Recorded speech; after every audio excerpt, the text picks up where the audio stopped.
kita panjatkan puji syukur kehadirat Allah SWT, sehingga atas rahmat hidayah inayahnya kita masih diberikan kesehatan jasmani dan rohani, sehingga dapat berkumpul di gedung SDN Pondok 3 ini untuk melaksanakan kegiatan diseminasi. Yang kedua, salawat serta salam semoga tetap tercurah pada junjungan Nabi besar kita Nabi Muhammad SAW yang kita nantikan syafaatnya kelak di yaumul qiyamah, dan semoga kita termasuk umat yang diakui. Allahumma amin. Kepada Bapak Kepala Sekolah SDN Pondok 3, beliau Bapak Dr. Andes Imam Kusnadi yang saya hormati, dan yang pada hari ini karena bertepatan banyaknya kesibukan, yaitu pada hari ini beliau rapat di Sekar 2. Kemudian yang saya hormati rekan-rekan guru SDN Pondok 3 dan segenap tamu undangan. Alhamdulillah pada hari ini Rabu 8 Februari 2023 saya akan melaksanakan diseminasi modul 1.4, yaitu terkait dengan budaya positif. Apa itu budaya positif?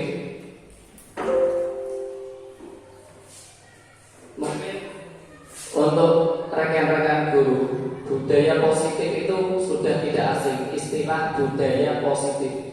Kira-kira itu apa? Budaya positif itu?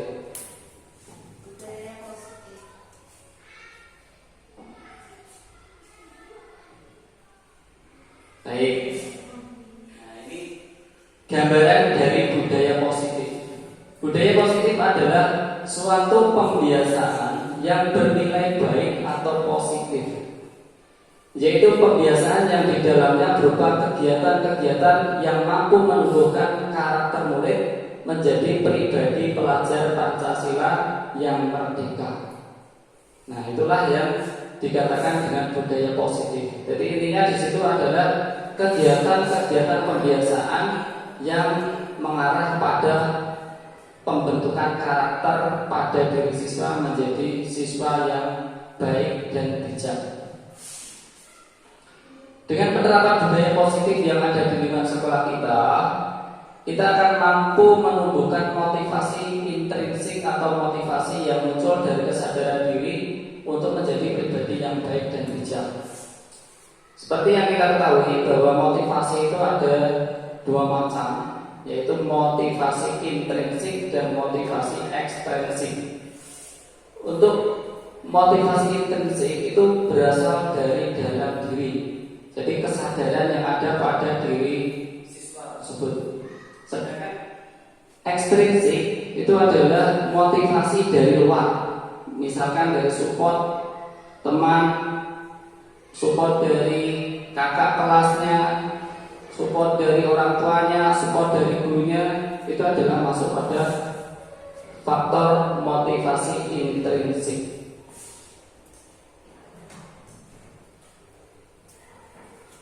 Ada konsep-konsep utama yang akan kita bahas nanti itu terkait budaya positif, yaitu perubahan paradigma baru. Kemudian ada nilai-nilai kebajikan, disiplin positif, motivasi perilaku manusia, keyakinan kelas, kebutuhan dasar manusia, restitusi 5 posisi kontrol, dan segitiga restitusi. Yang pertama, pembelajaran dengan paradigma baru. Maksudnya adalah pembelajaran dengan paradigma baru merupakan pembelajaran yang dirancang berdasarkan prinsip pembelajaran berdiferensiasi, sehingga para peserta didik belajar sesuai kebutuhannya berdasarkan tahap perkembangan sesuai teori psikologi modern untuk mewujudkan profil pelajar Pancasila. Ini kaitannya dengan bahwa setiap anak yang lahir itu sesuai kodratnya, di mana kodratnya itu terbagi menjadi dua. Ada kodrat zaman dan ada kodrat alam. Kodrat alam itu berkaitan dengan di mana dia dilahirkan, itu akan mempengaruhi cara berpikir, cara bersikapnya.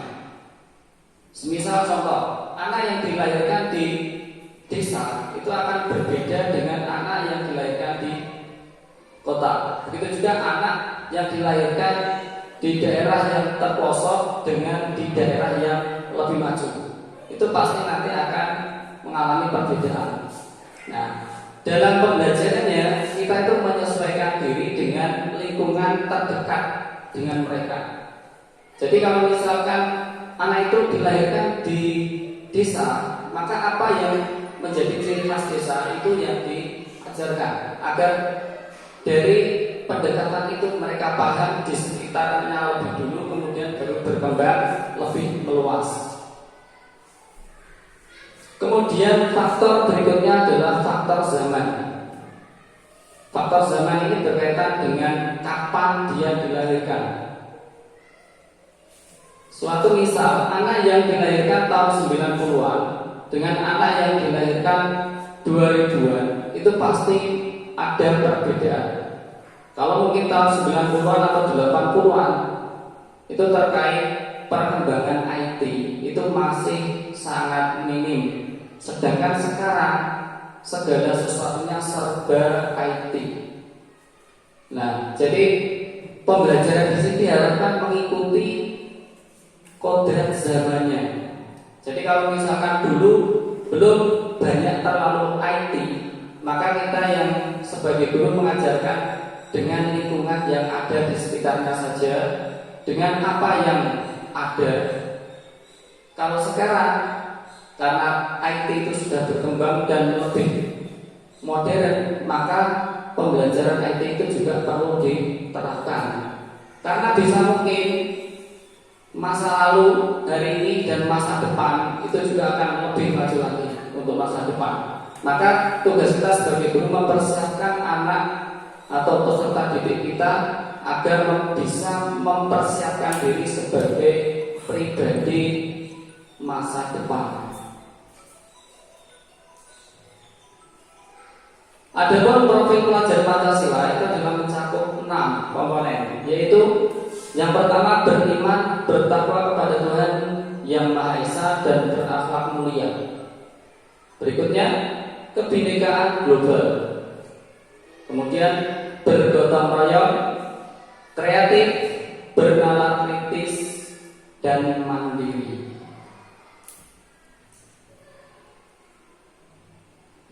Ini adalah gambar dari siapa Bapak Ibu? Bapak pendidikan kita Ki Hajar Dewantara. Betul. Pendidikan adalah menuntun anak. Ini adalah pendapat beliau. Pernyataan tersebut merupakan salah satu filosofi dari Ki Hajar Dewantara yang sejalan dengan semboyan ing ngarsa sumtulodo ing madya manungkarsa tutwuri handayani. Di depan memberi teladan, di tengah membangun kemauan, dan di belakang memberi dorongan.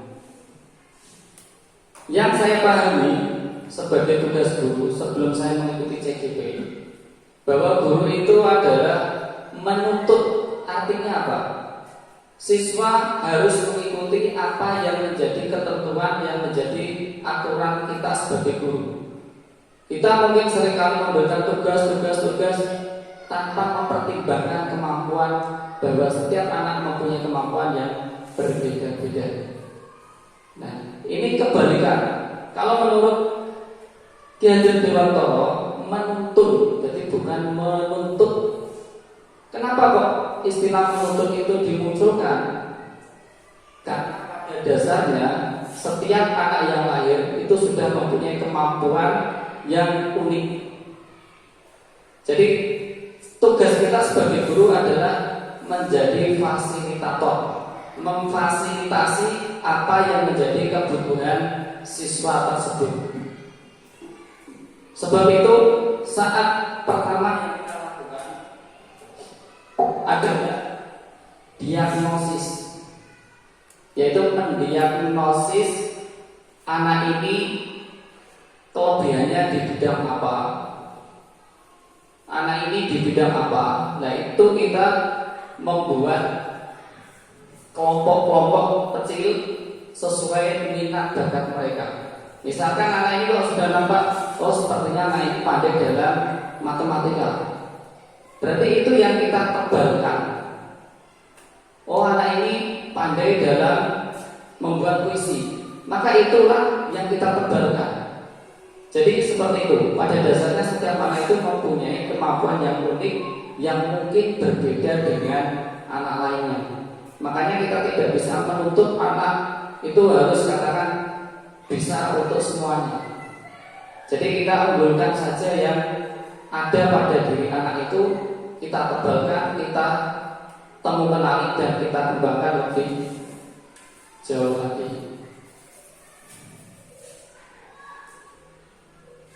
Berikutnya, ini ada pertanyaan formatif.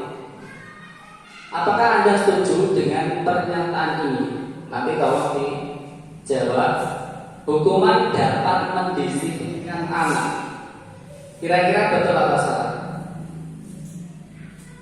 Silakan berpendapat. Mungkin dari sekian rekan-rekan guru juga ada yang berbeda.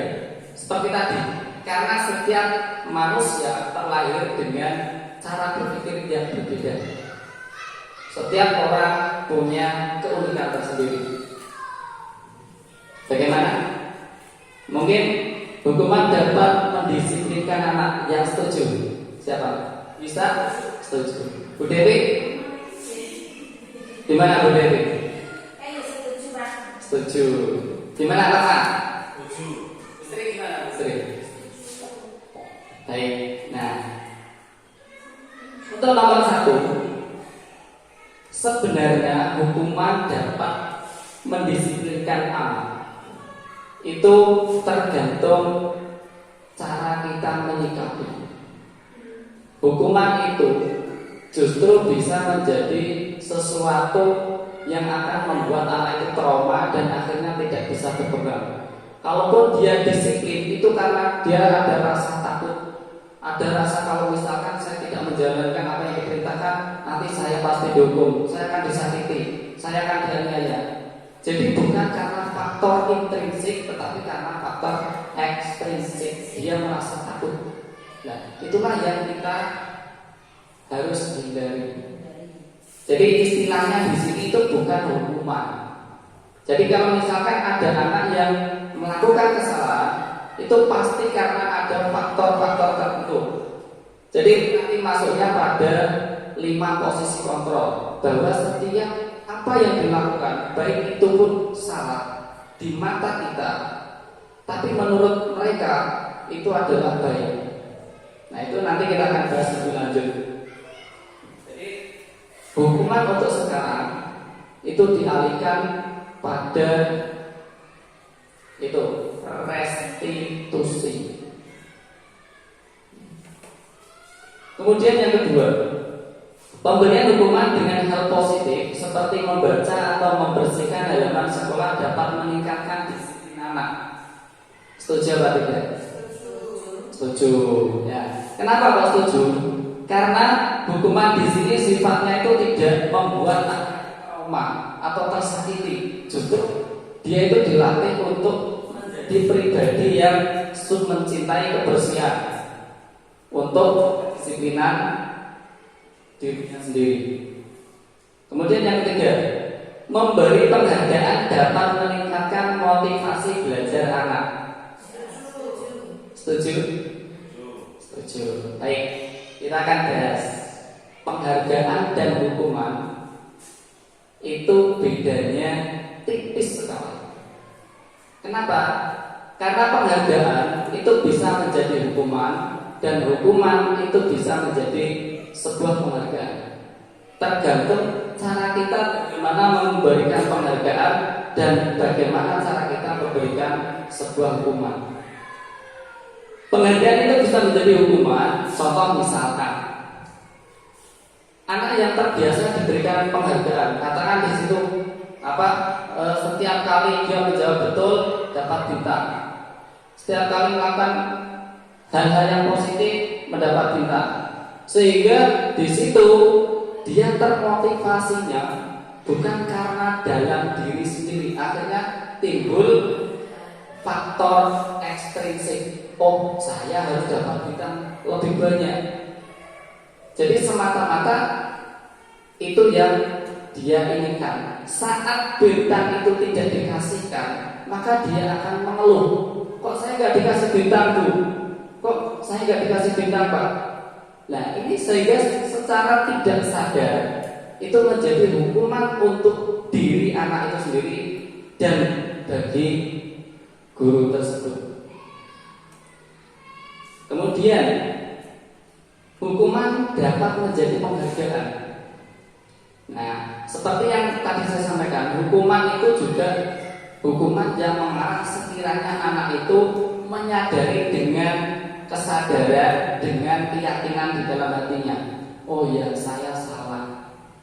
Berarti saya untuk kedepannya tidak boleh mengulangi. Nah, bagaimana cara kita memunculkan kesadaran diri itu sehingga dari hukuman itu dia benar-benar menyadari dalam dirinya sendiri, kemudian bisa merubah tanpa adanya iming-iming penghargaan. Jadi semata-mata dia butuh perubahan pada dirinya sendiri. Nah, itu memang ya sulit.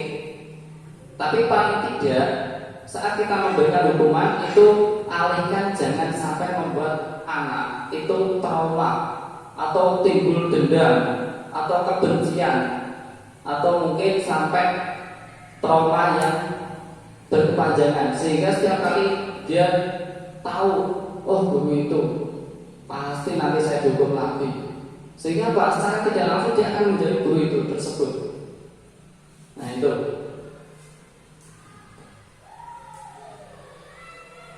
berikutnya perubahan paradigma kegiatan kepalan tangan. Misalkan kita buat logika saja, Budi dan Anto. Budi mempunyai sesuatu yang sangat berharga di tangannya dan dia sekuat mungkin akan mempertahankan, tidak akan membuka kepala tangan tersebut.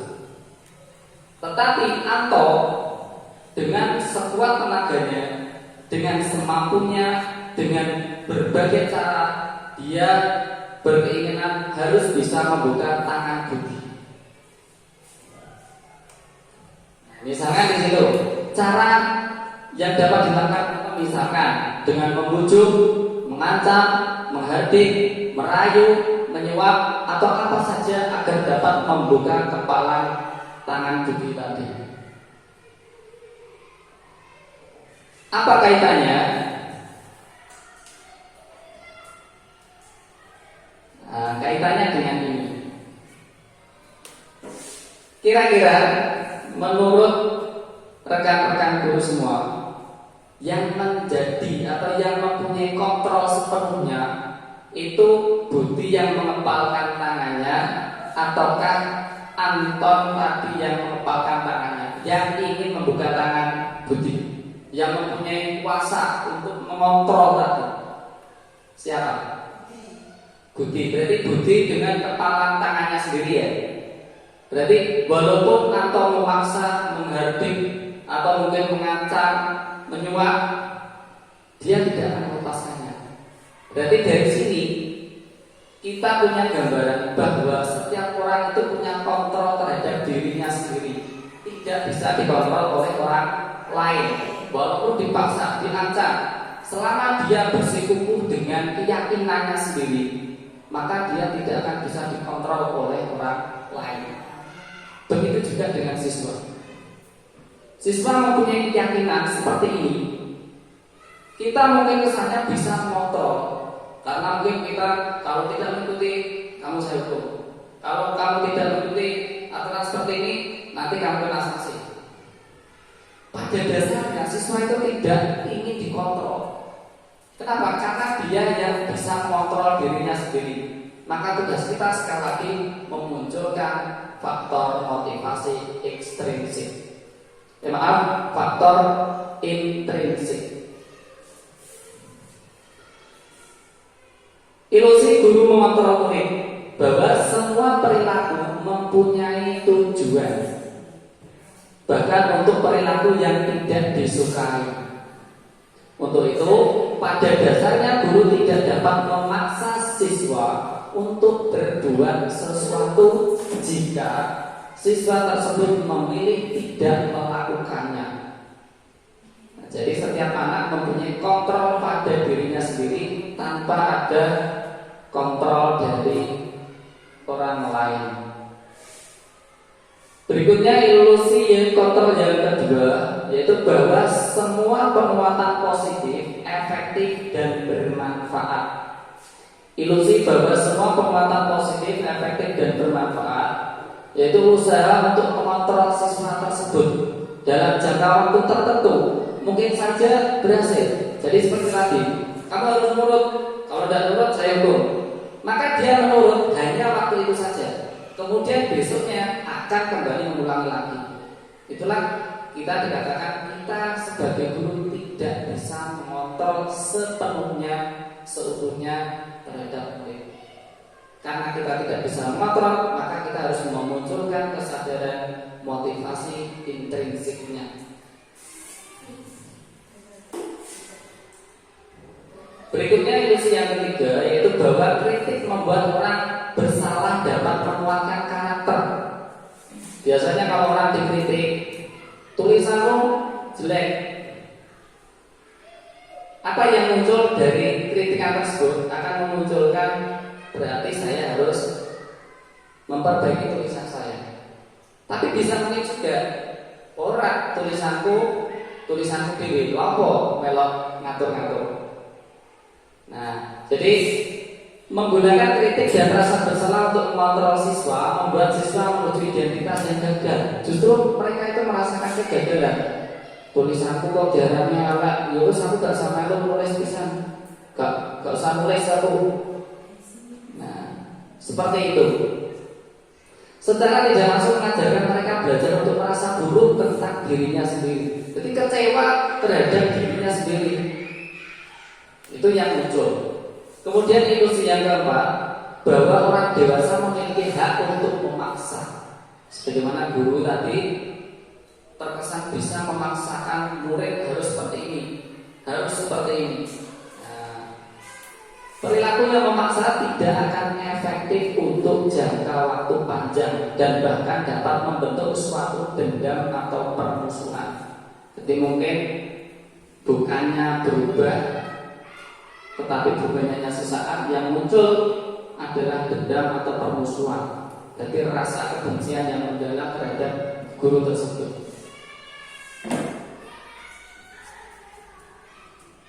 Berikutnya adalah perubahan paradigma stimulus respon ke teori kontrol.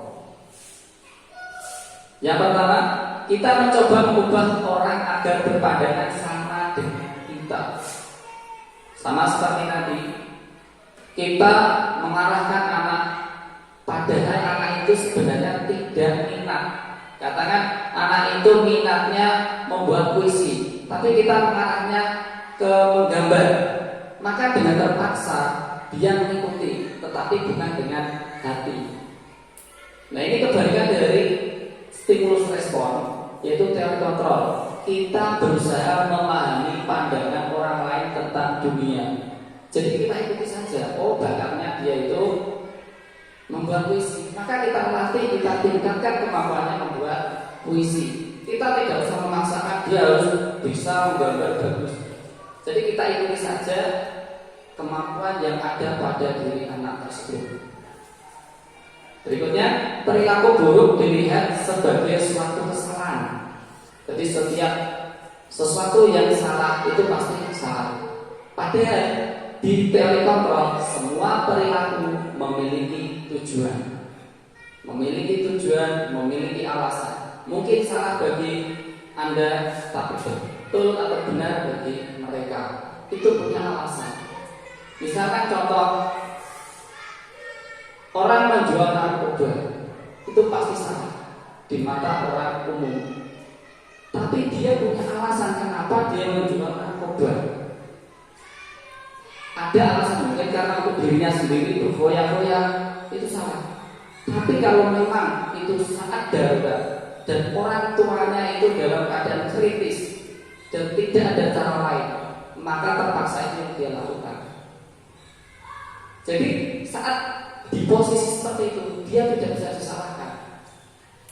Kenapa? Karena dia butuh uang, sedangkan dia tidak uang, tidak ada cara lain kecuali harus menjual narkoba.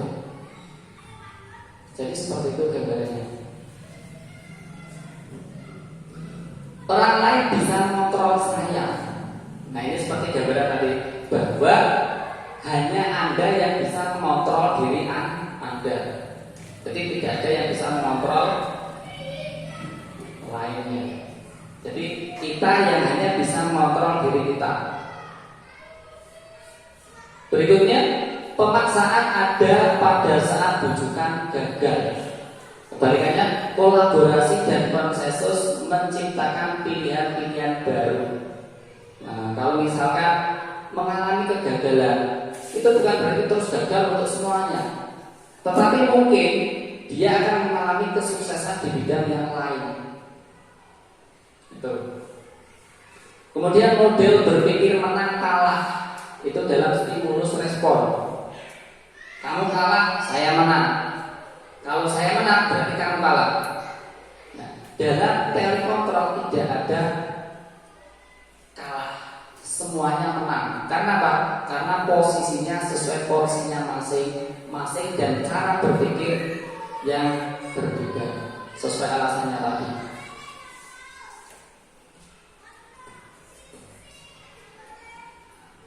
Berikutnya, disiplin positif.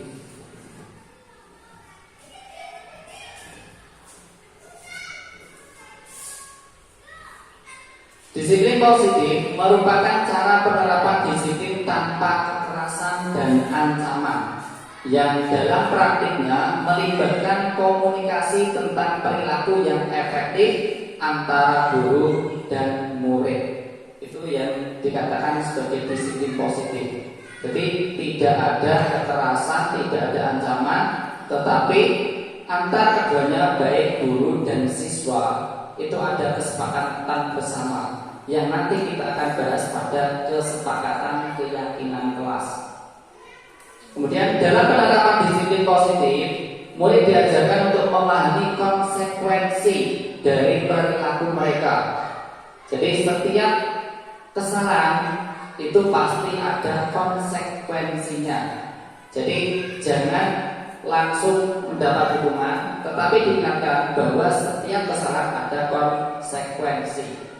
Jadi berbeda antara hukuman, konsekuensi, dan restitusi itu berbeda.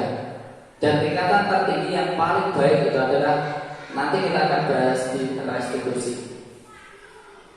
Selain itu, disiplin positif juga mengajarkan murid tanggung jawab serta rasa hormat dalam berinteraksi dengan lingkungannya. Nah, itu disiplin positif. Selanjutnya, disiplin positif merupakan salah satu cara disiplin yang bertujuan untuk menumbuhkan kesadaran serta memberdayakan murid untuk melakukan sesuatu tanpa sogokan, tanpa adanya ancaman maupun sebuah hukuman.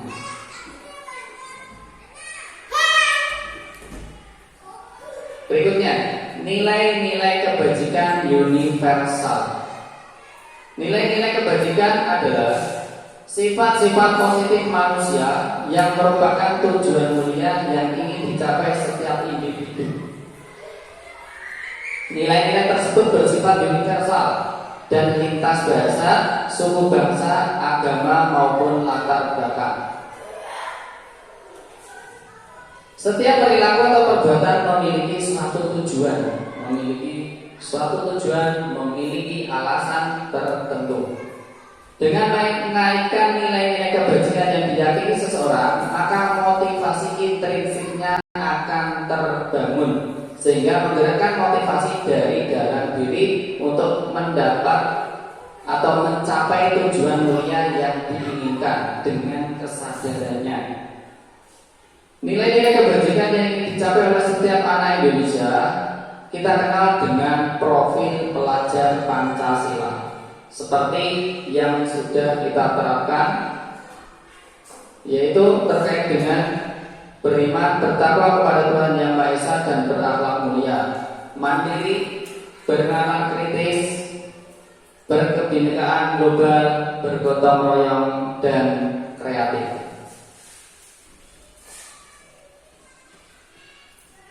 Selanjutnya, teori motivasi perilaku manusia. Yang pertama, untuk menghindari ketidaknyamanan atau sebuah hukuman, apa yang akan terjadi apabila saya tidak melakukannya? Berarti itu faktor yang muncul karena faktor eksternal. Jadi dia sengaja menghindari hukuman, terpaksa, bukan karena ada kesadaran dari dirinya. Kemudian yang kedua, untuk mendapatkan imbalan dari orang lain atau institusi, apa yang akan saya dapatkan apabila saya melakukannya? Jadi ini mengarah juga pada motivasi eksternal. Setiap apa yang dilakukan ingin dihargai, setiap apa yang dilakukan ingin selalu mendapat pujian. Itu juga karena faktor eksternal. Berikutnya, untuk menghargai diri sendiri, saya akan menjadi orang yang seperti apa bila saya melakukannya. Inilah motivasi internal. Jadi dengan kesadarannya, dia ingin merubah dirinya untuk kebaikannya dan menjadi kebaikan juga untuk orang di sekitarnya. Keyakinan kelas. Sekarang kita masuk pada keyakinan kelas. Apa itu keyakinan kelas? Apa perbedaan keyakinan kelas dengan peraturan kelas? Peraturan itu apa? Peraturan, ada peraturan kelas, ada peraturan di sekolah. Peraturan secara logikanya saja. Peraturan itu apa? Segala sesuatu yang harus dilakukan, segala sesuatu yang harus ditaati. Itu logikanya saja, peraturan. Terus sekarang apa bedanya keyakinan kelas dan peraturan kelas itu? Mengapa harus keyakinan kelas dan mengapa tidak peraturan kelas saja?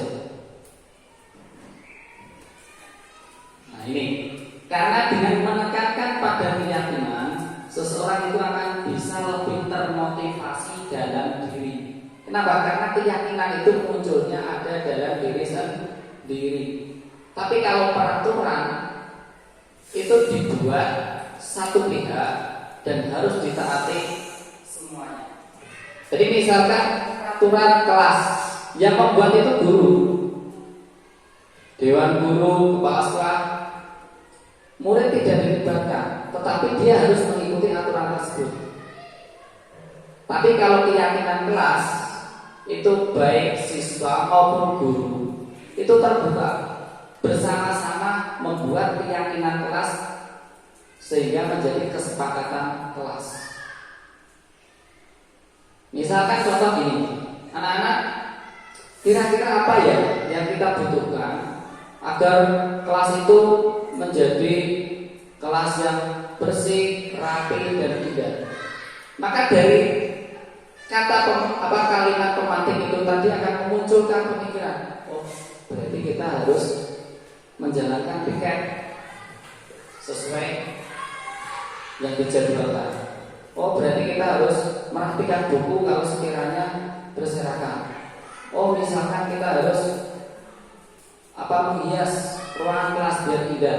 Jadi dengan kalimat pemantik itu akan memunculkan pemikiran, saya ingin kelas yang seperti ini, saya ingin seperti ini. Itu yang akan menumbuhkan keyakinan kelas.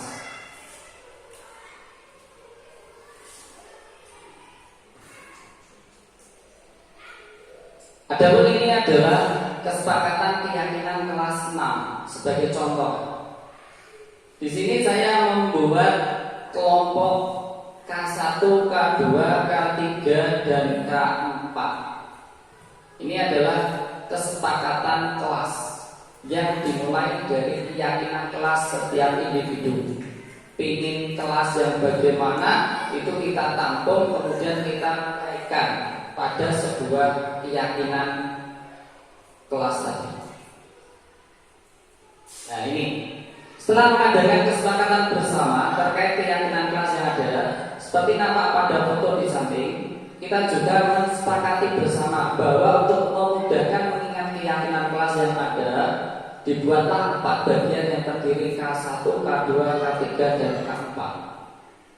K1 yaitu kelas berseri, K2 kelas teman, K3 kelas Pramadiswa dan ikan mas, K4 kelas bestijo.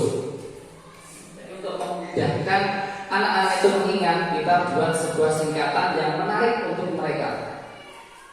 Misalkan kelas berseri, apa itu berseri? Itu kelas yang bersih, selalu rapi dan indah. Kemudian ada kelas teman. Kelas teman itu apa? Kelas yang ada nyaman.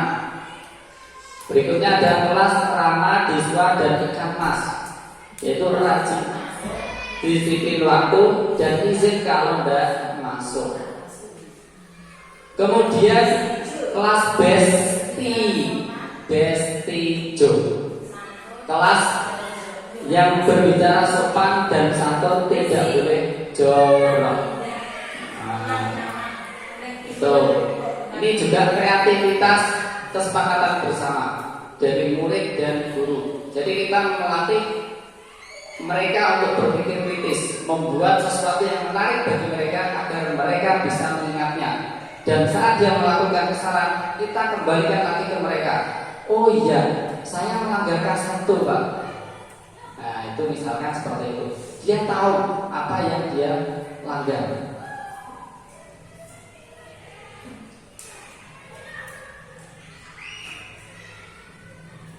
Sekarang kita masuk pada 5 kebutuhan dasar manusia.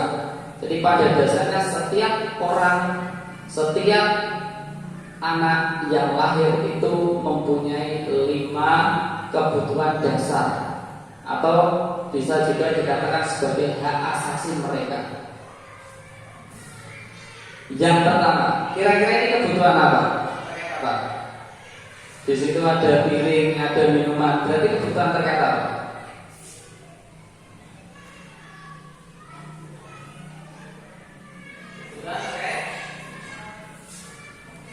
Makan. Nah, kebutuhan bertahan hidup atau survival.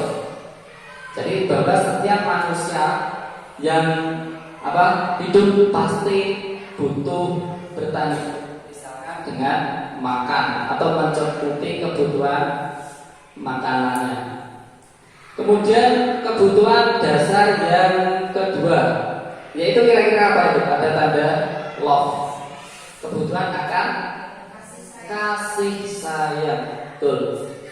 Rasa diterima, rasa dihargai, itu orang sangat membutuhkannya. Bagaimana perasaan kita kalau tidak dihargai? Itu pasti akan sakit. Nah, jadi manusia juga membutuhkan kasih sayang atau rasa diterima, love and belonging. Kemudian berikutnya, apa itu kira-kira? Kebutuhan apa? Apa? Penguasaan, termasuk pengetahuan tadi. Penguasaan, pengakuan atas kemampuan. Bahwa setiap orang ingin merasa dia itu anggap bisa. Jadi saat dia itu dianggap bisa, mampu, dia itu akan bangga, mempunyai keyakinan pada dirinya sendiri. Tapi saat dia dijatuhkan, anak kamu itu tidak bisa apa-apa, maka yang terjadi apa? Kebutuhan 5 ini yang tidak dapat dirasakan, sehingga apa? Juga akan merasakan kekecewaan.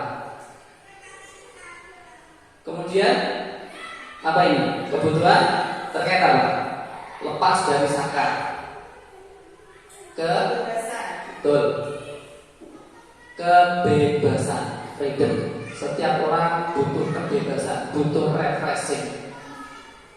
Tidak ingin ditekan. Dia ingin melakukan apa yang dia inginkan. Tuh. Dan yang terakhir yaitu adalah kebutuhan akan kesenangan. Butuh fun, ya. Itu.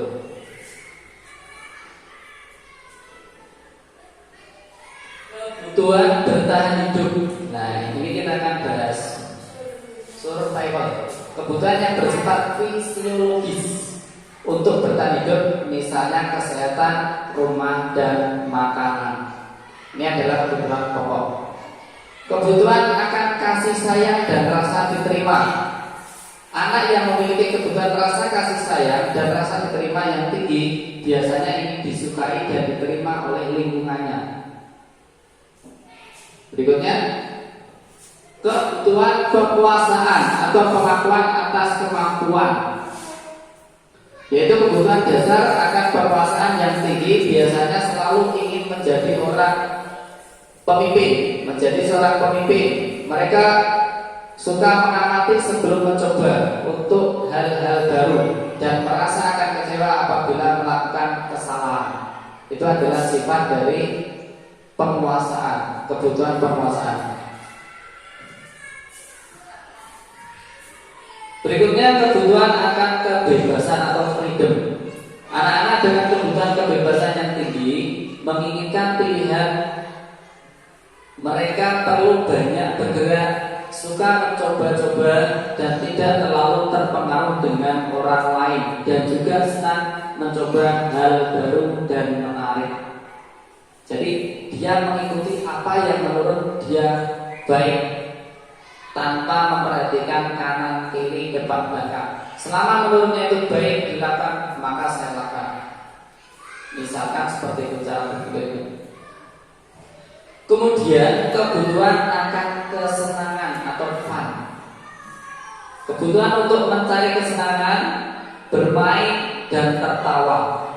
Jadi setiap orang pasti membutuhkan hiburan atau permainan, butuh tertawa, butuh tersenyum.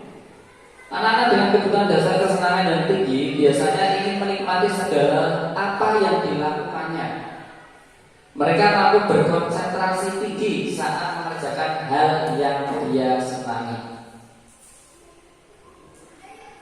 Kemudian kita masuk pada 5 posisi kontrol. Yang pertama, posisi kontrol sebagai seorang penghukum. Nanti kita akan pelajari lebih lanjut apa itu posisi kontrol sebagai seorang penghukum. Kemudian kontrol yang kedua yaitu sebagai seorang pembuat merasa bersalah. Yang ketiga, posisi kontrol sebagai seorang teman.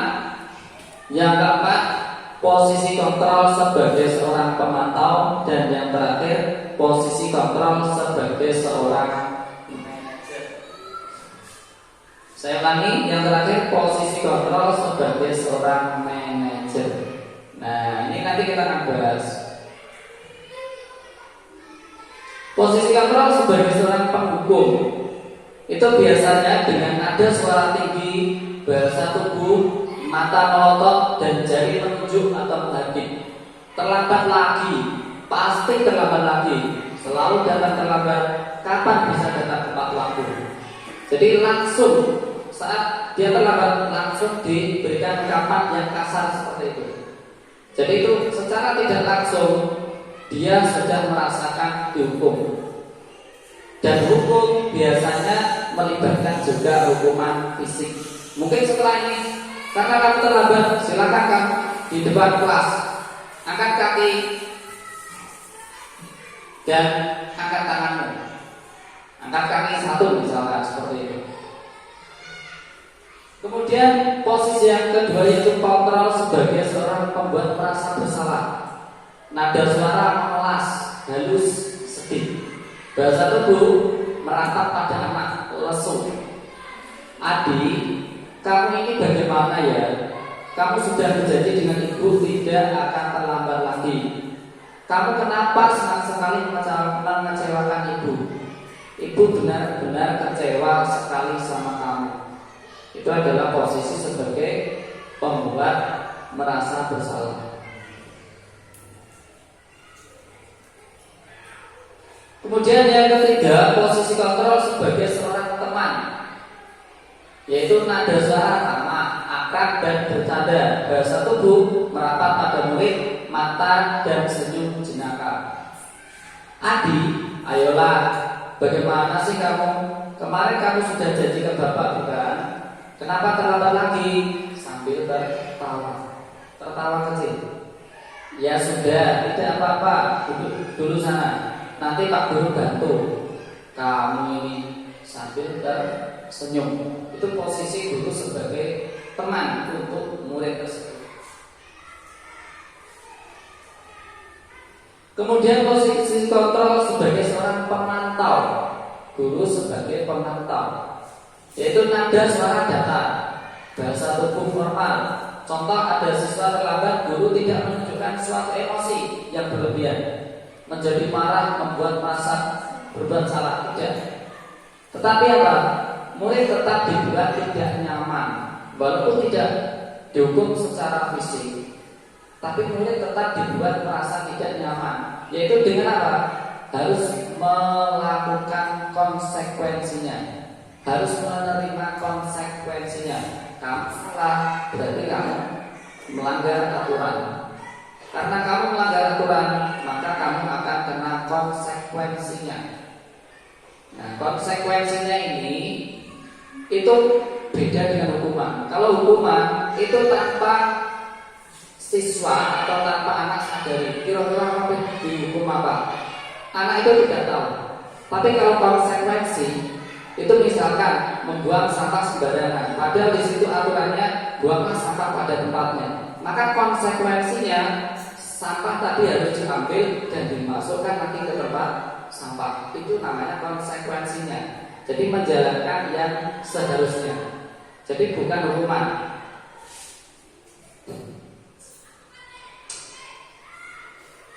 Guru tetap memantau murid pada saat mengerjakan tugas di jam istirahat karena murid tidak bisa ditinggal seorang diri. Berikutnya, posisi kontrol sebagai seorang manajer, yaitu nada suara tulus, bahasa tubuh tidak kaku sambil mendekat ke murid. Jika kamu meyakininya, apakah kamu bersedia untuk memperbaikinya? Nah, ini kembali pada keyakinan kelas. Kamu tahu ini melanggar keyakinan kelas kita, maka bagaimana? Kamu kan meyakini keyakinan kelas kita. Nah, ini dikembalikan lagi, apakah kamu bersedia untuk memperbaikinya? Nah, ini bukan sebuah hukuman, tapi inilah yang masuk pada restitusi. Jadi diingatkan kembali apa yang menjadi keyakinan kelas sehingga mereka termotivasi memperbaiki dirinya sendiri dengan tanpa diarahkan mereka berpikir untuk memperbaiki dirinya sendiri. Posisi kontrol. Nah, ini sekarang coba bisa diperhatikan. Nanti silakan dijawab posisi apakah. Yang pertama, cepat berdiri di depan kelas dan angkat satu kakimu dengan tangan memegang telinga. Kira-kira posisi kontrol apa tadi? Ada penghukum, merasa bersalah, teman, manajer, ataukah pemantau? Apa? Hukuman. Ya. Cepat berdiri di depan kelas dan angkat satu kakimu dengan tangan memegang telinga. Ini adalah sebuah hukuman. Jadi siswa saat dihukum dia tidak tahu kira-kira kalau saya terlambat berarti nanti saya dihukum apa? Mungkin bisa di push up, mungkin bisa apa? Sit up, atau mungkin bisa seperti itu. Nah, jadi hukuman itu sifatnya tidak diketahui oleh pelanggarnya tadi atau anak yang melanggar aturan tadi. Kemudian yang kedua, kamu yang melakukan kesalahan itu, maka kamu juga yang harus bertanggung jawab. Kira-kira masuk apa? Posisi kontrol berapa? Kamu yang melakukan kesalahan itu, maka kamu juga yang harus bertanggung jawab.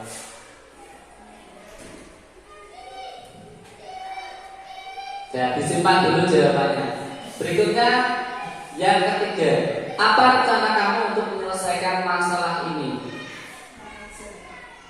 Manajer. Baik, kita simpan dulu jawabannya. Keempat, kenapa kamu sering sekali dibilangin dasar anak ceroboh? Kira-kira dasar kamu anak ceroboh. Disimpan dulu jawabannya. Yang kelima, harusnya kamu bilang lebih dahulu kepada ibu. Mungkin saja ibu bisa membantu kamu. Posisi apa? Nah, kita simpan dulu jawabannya. Dan yang terakhir, kamu tahu kan, setiap kesalahan itu ada konsekuensinya.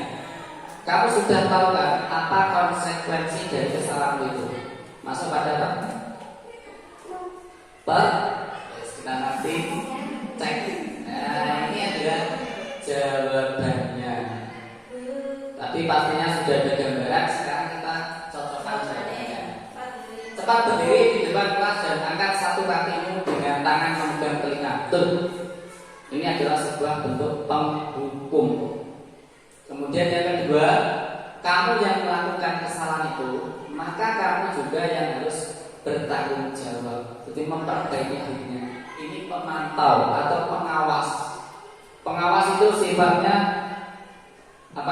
tidak menghukum dan tidak juga membela, tetapi dia di posisi tengah. Kalau kamu salah berarti kamu harus ada konsekuensinya. Jadi tetap ada negosiasi. Itu pemantau atau pengawas. Yang ketiga, apa rencana kamu untuk menyelesaikan masalah ini? Nah, ini ditanya dengan baik-baik. Kira-kira setelah ini, karena ini kamu salah, apa yang harus kamu lakukan? Nah, ini adalah sifat sebagai manajer. Kemudian, kenapa kamu sulit sekali dibilangin dasar anak ceroboh? Ini pembuat merasa bersalah. Jadi kesannya dia salah terus, disalahkan dengan kalimat dasar anak ceroboh. Kemudian yang kelima, harusnya kamu bilang lebih dulu kepada ibu. Mungkin saja ibu bisa membantu kamu. Ini adalah posisi kontrol sebagai teman. Dan yang terakhir, kamu tahu kan setiap kesalahan itu ada konsekuensinya. Kamu sudah tahu kan apa konsekuensi dari kesalahan itu. Nah, ini dikembangkan. Kalau salah berarti harus ada konsekuensi. Ini adalah ciri dari pemantau.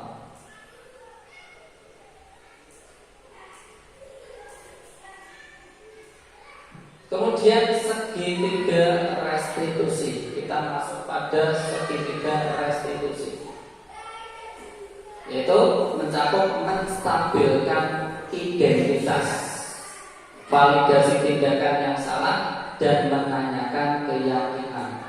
Nah, inilah yang dikatakan sebagai segitiga restitusi.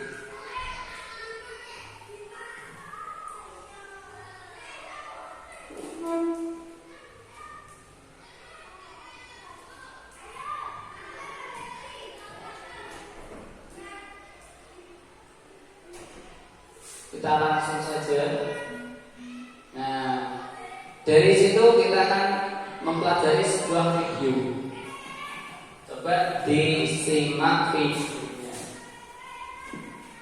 Video restitusi.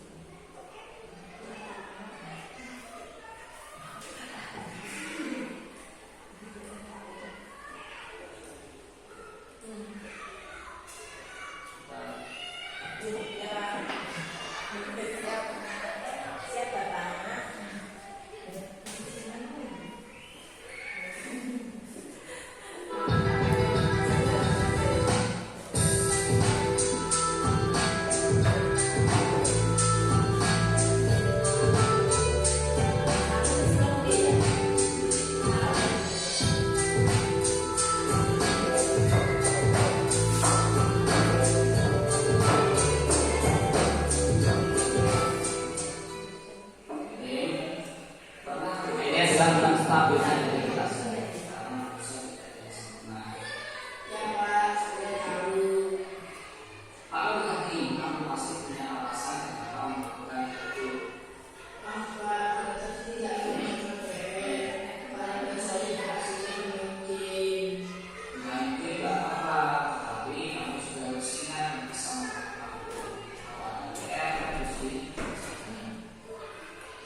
Silakan itu. Ya, untuk pertanyaan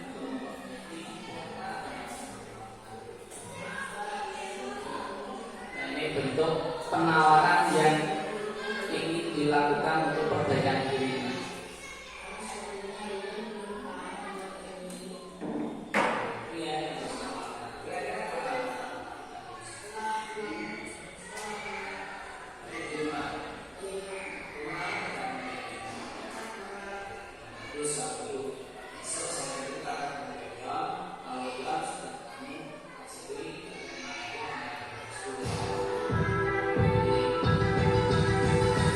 Ini kasus yang kedua.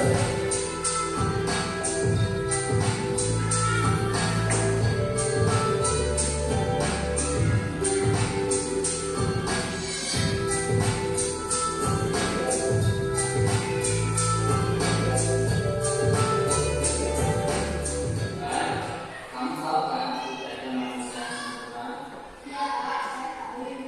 Kamu tidak menyalahkan kamu harus masuk. Pasti kamu punya alasan.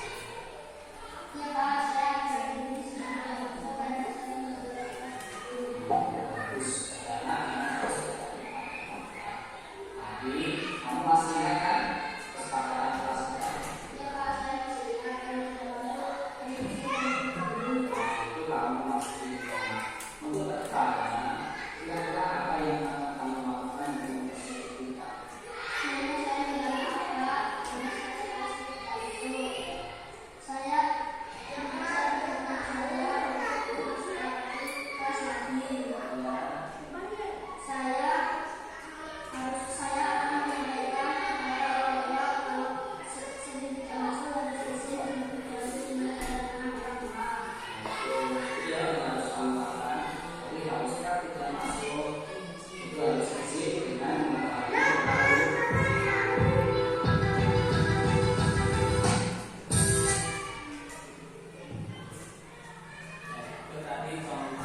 Itu tadi dua contoh restitusi. Jadi bentuk kita dalam menangani anak yang melakukan pelanggaran atau kesalahan.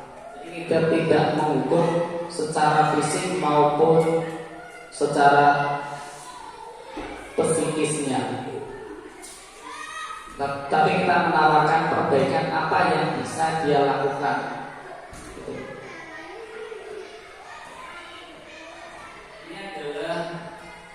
Contoh-contoh kegiatan budaya positif yang sudah kita terapkan, yaitu antri ambil air wudhu, kemudian sholat duha berjamaah, kemudian berbaris rapi diri sebelum masuk kelas,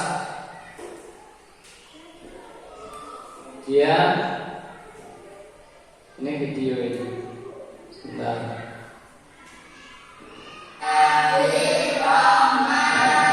Ini adalah contoh-contoh bentuk budaya positif yang diterapkan di kelas.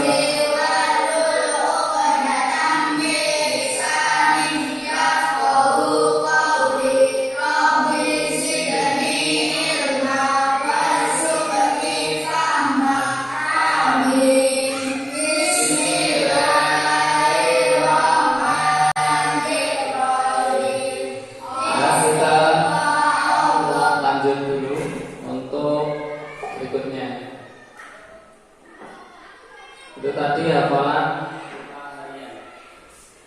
Berikutnya ada baca dan hafalan surat pendek Al-Quran.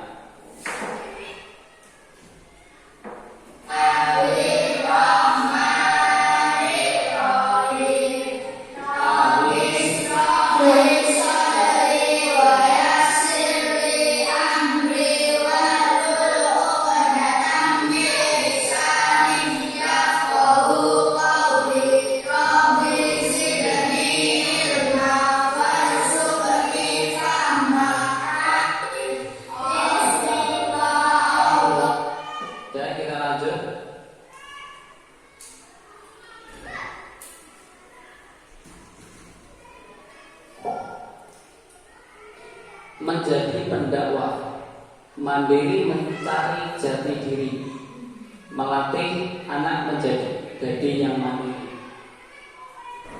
Ini ada videonya.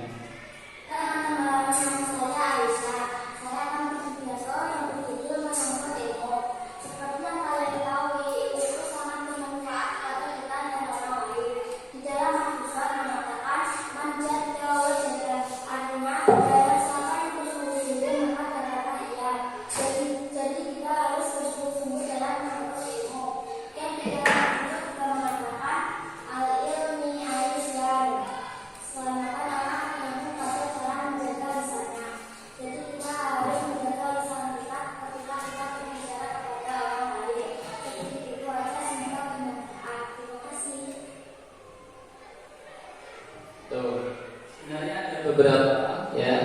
Jadi untuk Aisyah itu memilih menjadi seorang pendakwah. Itu juga adalah bentuk kemandirian cita-cita. Ada juga yang menceritakan gambar. Dia menggambar itu bukan karena hanya sebatas menggambar, tetapi ada cerita dan cita-cita di balik gambar itu. Tapi dari sini saya ambil contoh satu saja. Kemudian ini adalah berbagi tugas menghasilkan karya melatih kerjasama. Ini adalah bentuk gotong royong. Sebagaimana visi saya kemarin sebagai calon penggerak, yaitu adalah mewujudkan manusia berkarakter Pancasila yang beriman, bertakwa kepada Tuhan Yang Maha Esa, dan berakhlak mulia, mandiri dan suka bergotong royong. Makanya di sini saya munculkan kegiatan-kegiatan religius atau berakhlak mulia, kemudian ada mandiri dan juga ada gotong royongnya. Kemudian ini adalah masuk pada religius, ada sholat zuhur dan dilanjutkan dengan sholat zuhur. Sholat zuhur berjamaah. Dan akhirnya kita sampailah pada penutup. Upaya membangun budaya positif di lingkungan sekolah dapat dilakukan dengan menciptakan lingkungan positif yang aman dan nyaman agar siswa mampu berpikir, bertindak, dan mencipta dengan merdeka, mandiri, dan bertanggung jawab. Bagi seorang guru, kita harus mampu merefleksikan diri dalam posisi kontrol saat ini. Adapun posisi kontrol yang dianjurkan sebagai guru, yaitu adalah sebagai seorang among, yaitu mengacu pada posisi kontrol sebagai manajer yang menuntut bagi murid-muridnya. Salam dan bahagia. Terima kasih.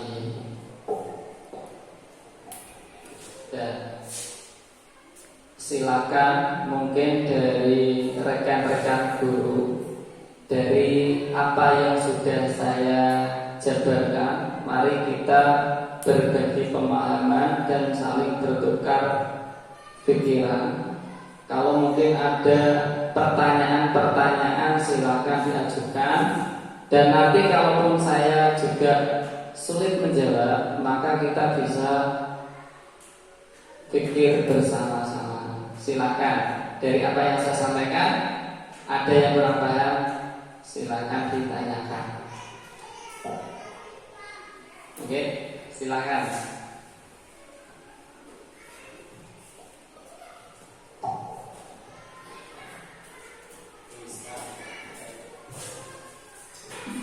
Terima kasih waktunya, Pak Nur.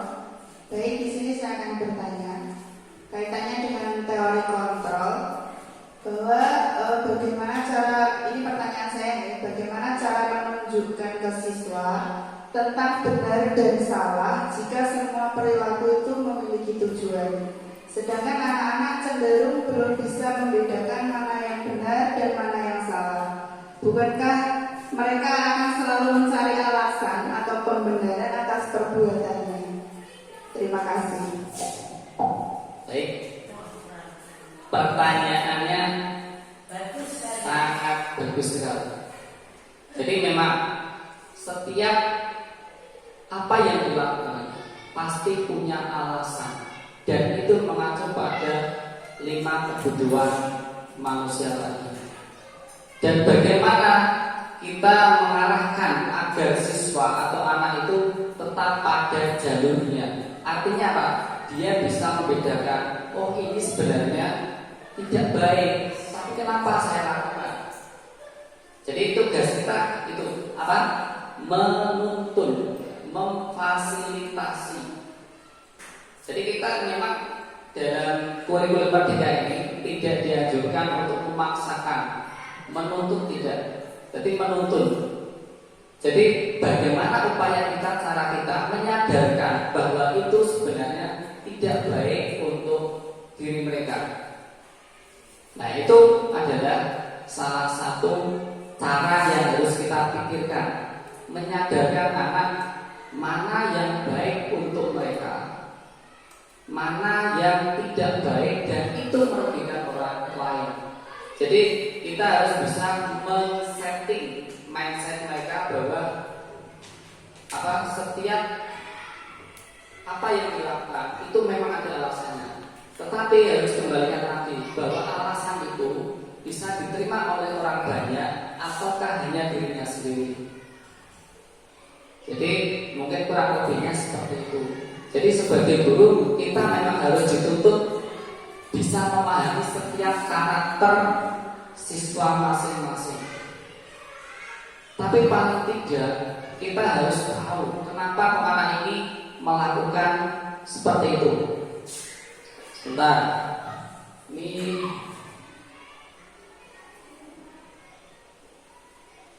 itu tadi ada. Nah, sambil saya buka kembali 5 posisi.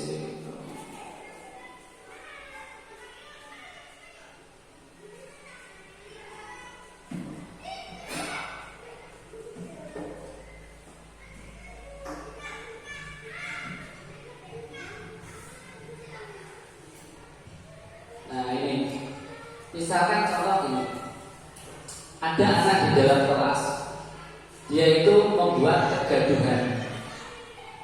Kegaduhan menurut dia itu baik, padahal sebenarnya itu tidak baik untuk teman-teman dan di lingkungan kelas tersebut. Saat ditanya, nah ini tugas kita mengoreksi apa yang menjadi jawabannya. Jika ditanya, kalau dia ditanya, kenapa kamu membuat kegaduhan? Jawabannya misalkan, saya misalkan membuat kegaduhannya itu mengambil makanan temannya. Misal contoh, jadi secara sengaja dia mengambil, kemudian terjadi kegaduhan. Alasannya, saya mengambil karena saya lapar. Berarti faktor utama yaitu adalah karena kebutuhan bertahan hidup atau makan. Itu alasannya. Oh berarti mungkin anak itu tadi di rumah belum sarapan sehingga dia lapar dan mungkin dia tidak membawa kaos saku, maka dia harus mengambil makanan temannya. Itu alasannya pertama. Satu contoh lagi, misalkan masih terkait dengan mengambil makanannya, tapi saat ditanya, kenapa kamu mengambil makanan teman kamu sehingga membuat kegaduhan? Tapi jawabannya, saya itu di rumah tidak ada yang memasakkan. Orang tua saya itu setiap hari bekerja dan tidak pulang ke rumah. Saya di rumah sendiri, tidak ada yang menemani. Saya harus makan sendiri, mencari sendiri, entah itu harus makan dari tetangga. Jadi dari jawaban itu, oh berarti anak ini kurang kasih sayang karena tidak ada yang memperhatikan di rumah. Nah, satu permasalahan kita bedakan jawaban, maka akan masuk pada 5 kebutuhan pokok tadi. Kemudian misalkan contoh lagi masih dengan makanan. Saat ditanya seperti itu, kenapa kamu harus mengambil makanan teman kamu dan membuat kegaduhan seperti ini. Saat ditanya seperti itu, dia menjawab, misalkan, iya bu, saya senang itu membuat teman saya itu harus merengek-rengek menangis. Saya senang melihat seperti itu. Berarti apa kira-kira? Maksudnya pada penguasaan, dia merasa mampu, merasa bisa mengalahkan temannya, sehingga temannya merengek-rengek menangis. Itu karena dia mampu membuat dia harus menangis, temannya menangis. Kemudian apabila saat ditanya seperti itu, jawabannya, saya itu jenuh bu, di kelas pelajarannya berhitung saja, jadi saya butuh sesuatu yang baru. Saya nggak mau seperti ini terus buat saya pusing. Nah ini masuk pada kebebasan. Dia ini kebebasan.